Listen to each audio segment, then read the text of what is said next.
Bonjour à tous. Alors aujourd'hui, nous allons commencer un nouveau chapitre, le panorama 3, qui s'intitule Des nombres entiers au plat cartésien. Alors je vais vous demander d'écrire ici le nom du panorama 3 juste en haut pour mieux se repérer plus tard dans le calepin des savoirs.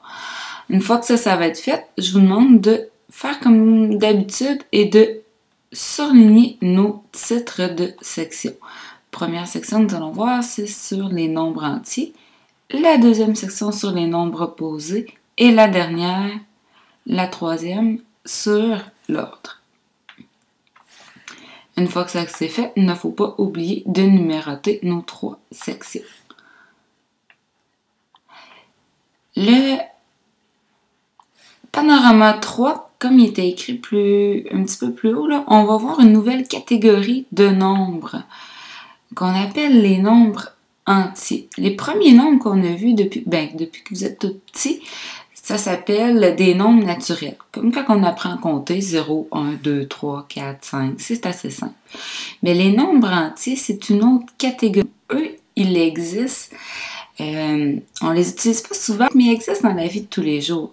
Une personne qui va à la banque, qui manque d'argent, qui doit emprunter de l'argent à la banque, ben, c'est possible de le faire, mais à ce moment-là, dans son compte, on va afficher quelque chose, 250 $, mais ça va être signifié à la banque par un petit moins ici. Puis ce moins-là, ben, c'est ce qu'on appelle souvent les nombres négatifs. Fait que dans mes nombres entiers, je vais avoir les nombres naturels que je connais déjà, qui sont représentés par les nombres entiers positifs.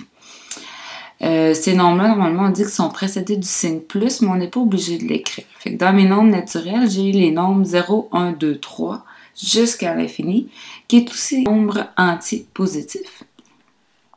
Mais j'ai de nouveaux nombres qu'on ne connaît pas encore, mais qu'on va connaître dans le panorama 3. Ce sont les nombres entiers négatifs.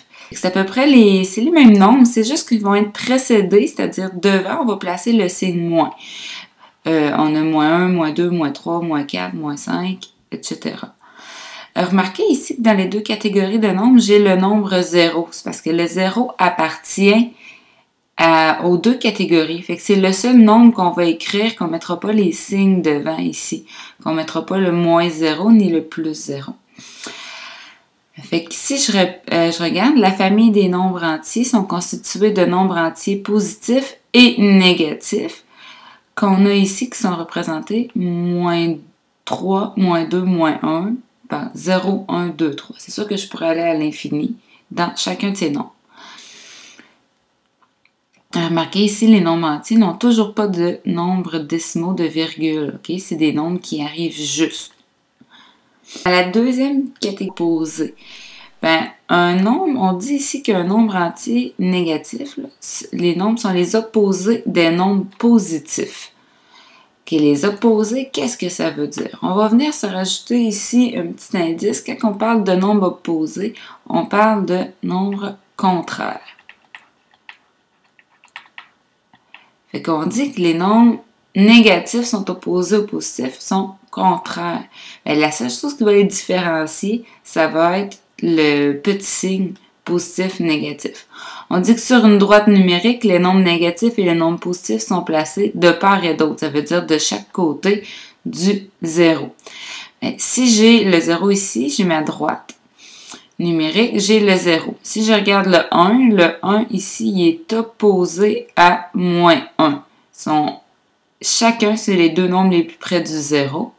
Okay? Puis le 1 par rapport au moins 1, on dit qu'ils sont opposés. Donc, ils sont le contraire. Même chose, j'ai le moins 2 qui est opposé au 2 et le moins 3 qui est opposé au 3. Je pourrais continuer longtemps. Moins 4 est opposé au 4.